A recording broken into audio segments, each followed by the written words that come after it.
Hello students, welcome in BBVN online class. आज हम रिमझिम का पाठ 7 पढ़ेंगे। पाठ का नाम है टिप टिपुआ। अब अजीब सा नाम है ना पाठ का, टिप टिपुआ। तो चलिए कहानी में देखते हैं कि टिप टिपुआ किसे कहा गया है। ये कहानी एक बूढ़ी अम्मा और उसके पोते की है। इस कहानी के अंदर बाघ का किरदार भी दिखाया गया है। बाघ होता है ना, उसका दिखाया गया है। और एक धोबी और धोबिन का किरदार दिखाया गया है। धोबी और उसकी वाइफ का किरदार दिखाया है, और बूढ़ी अम्मा और उसके पोते की। तो चलिए कहानी स्टार्ट करते हैं। बहुत ही अच्छी कहानी है, आप बहुत इन्जॉय करोगे इसको, ध्यान से सुनिएगा। एक थी बुढ़िया, उसका एक पोता था। पोता रोज रात में सोने से पहले दादी से कहानी सुनता। दादी रोज उसे तरह तरह की कहानियाँ सुनाती। एक दिन मूसलाधार बारिश हुई। ऐसी बारिश पहले कभी नहीं हुई। सारा गांव बारिश से परेशान था। बुढ़िया की झोपड़ी में पानी जगह जगह से टपक रहा था। झोपड़ी होती है बांस की बनी हुई झोपड़ी। देखिए ये झोपड़ी है बुढ़िया माई की, और जगह जगह से इसमें से पानी टपक रहा है। ये बुढ़िया माई है और ये इसका पोता है। ऐसी बारिश हुई थी कि ऐसी बारिश पहले कभी नहीं हुई थी। अब बेचारी बुढ़िया माई के पक्के मकान तो थे नहीं, यानी कि झोपड़ी बनी हुई थी, बांस के सरकंडों की झोपड़ी बनी हुई होती है वो थी। और जो सीमेंट और ईंट के मकान तो थे नहीं, इसलिए वो जगह जगह से पानी टपक रही थी। टिप टिप टिप टिप इस बात से बेखबर पोता दादी की गोद में लेटा कहानी सुनने के लिए मचल रहा था, यानी कि जिद कर रहा था कि दादी मुझे कहानी सुनाओ, दादी मुझे कहानी सुनाओ। क्योंकि बच्चे को कोई मतलब नहीं है पानी टपक रहा है क्या हो रहा है, लेकिन दादी बड़ी परेशान है। और पोता क्या कर रहा है, कहानी सुनाने के लिए जिद कर रहा है।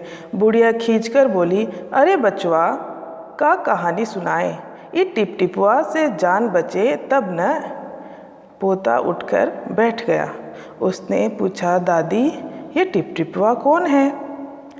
टिप टिपुआ क्या शेर बाघ से भी बड़ा होता है? दादी छत से टपकते हुए पानी की तरफ देखकर बोली, हाँ बचवा, न शेरवा के डर न बाघवा के डर, डर तय डर टिप टिपुआ के डर। फिर दादी बोलती, जब बच्चा पूछ रहा है कि दादी ये टिप टिपुआ कौन है, क्या ये शेर और बाघ से भी बड़ा है या इनसे भी खतरनाक है? तो दादी बोली, हाँ बच्चा, हाँ बेटा, ये जो शेर और बाघ कुछ भी नहीं है इसके सामने। ये बहुत बड़ा है टिप टिपुआ, और इसी से मुझे सबसे ज़्यादा डर लगता है। संयोग से मुसीबत का मारा एक बाघ बारिश में से बचने के लिए झोपड़ी के पीछे बैठा था। बेचारा बाघ बारिश से घबराया हुआ था। बुढ़िया की बात सुनते ही वह और डर गया। अब यह टिप टिपुआ कौन सी बल्ला है? अब बाघ क्या हुआ, बाघ ने सोचा कि ये बुढ़िया ऐसे कैसे बोल रही है कि शेर और बाघ से भी ज़्यादा खतरनाक है। बाघ पहले तो खतरनाक बारिश आ रही थी। मूसलाधार बारिश जो होती है ना, वो बहुत तेज़ बारिश आती है, और मूसलाधार बारिश में कभी कभी तो बाढ़ आने की संभावनाएं रहती है, यानी कि गांव घर सब बह जाते हैं, लोग भी बह जाते हैं। इसीलिए दादी इतनी डर रही थी। तो जब बाघ ने दादी की बातें सुनी तो उसको ये लगा कि बाघ और शेर से भी ज़्यादा खतरनाक ये टिप टिपुआ कौन है। उसको भी ये लगा, बेचारा पहले तो बारिश से परेशान घबराया हुआ था, झोपड़ी के पीछे आके उसने अपनी जान बचाने के लिए वहाँ पे छुप रहा था, और अब तो और घबरा गया। उसने सोचा ये टिप टिपुआ तो कोई बहुत बड़ी बला है, ज़रूर यह कोई बड़ा जानवर है, तभी तो बुढ़िया शेर बाघ से ज़्यादा टिप टिपुआ से डरती है। इससे पहले कि बाहर आकर वह मुझ पर हमला करे, मुझे ही यहाँ से भाग जाना चाहिए। बाघ इतना डर गया कि उसने सोचा कि बाघ मुझ पे आके हमला करेगा, इससे पहले मैं क्या करता हूँ, यहाँ से चला जाता हूँ। बाघ ने ऐसा सोचा और झटपट वहाँ से दुम दबाकर भाग गया। उसी गांव में एक धोबी रहता था। वह भी बारिश से परेशान था। सभी परेशान थे क्योंकि गांव में बारिश आ रही थी और मूसलाधार बारिश थी, तो सभी को परेशानी हो रही थी। तो धोबी रहता था, देखिए ये धोबी है और ये इसकी वाइफ धोबिन है, रहता था। वह भी बड़ा परेशान हो रहा था। आज सुबह से उसका गधा गायब था। सारा दिन वह बारिश में भीगता रहा और जगह जगह गधे को ढूंढता रहा। गधा जानते हैं ना आप, डोंकी जो होता है उसी को गधा कहा जाता है, जिस पे लोग सामान ढोते हैं, सामान ढोने के काम आता है गधा। तो आज उसका गधा खो गया सुबह से, धोबी का गधा खो गया सुबह से, और वह जगह जगह उसको ढूंढ रहा है। बारिश में परेशान हो रहा है, भीगता जा रहा है और ढूंढ रहा है, लेकिन उसे गधा कहीं नहीं मिल रहा है। धोबी की पत्नी बोली, जाकर गांव के पंडित जी से क्यों नहीं पूछते, वे बड़े ज्ञानी हैं, आगे पीछे सबके हाल की उन्हें खबर है।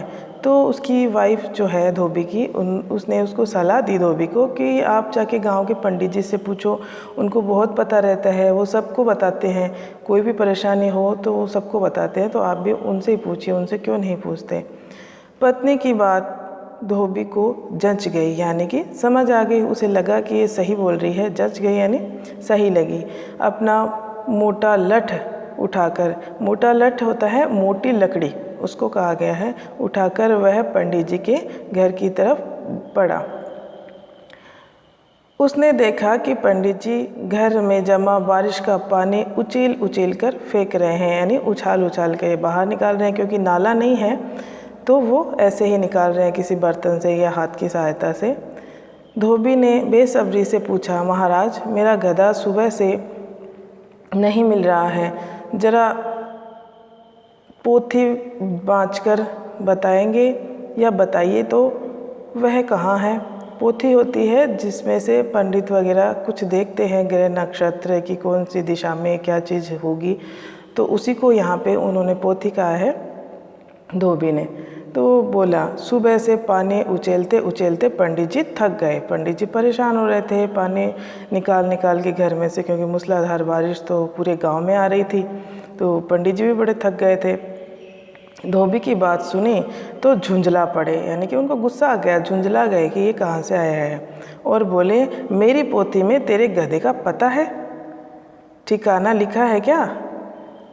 जो आ गया पूछने, अरे जाकर ढूंढ उसे किसी गढ़ई पोखर में, यानी कि किसी तालाब में, किसी नदी में ढूंढो उसको जाके। और पंडित जी लगे फिर से उचेलने, पानी उचेलने, फिर से पानी निकालने लग गए। धोबी वहाँ से चला गया। चलते चलते वह एक तालाब के पास पहुँचा। तालाब के किनारे ऊंची ऊंची घास उग रही थी। धोबी घास में गधे को ढूंढने लगा। किस्मत का मारा बेचारा गधा टिपटिपवा के डर से कहीं घास में छिपा बैठा था। धोबी को लगा कि बाघ ही उसका गधा है।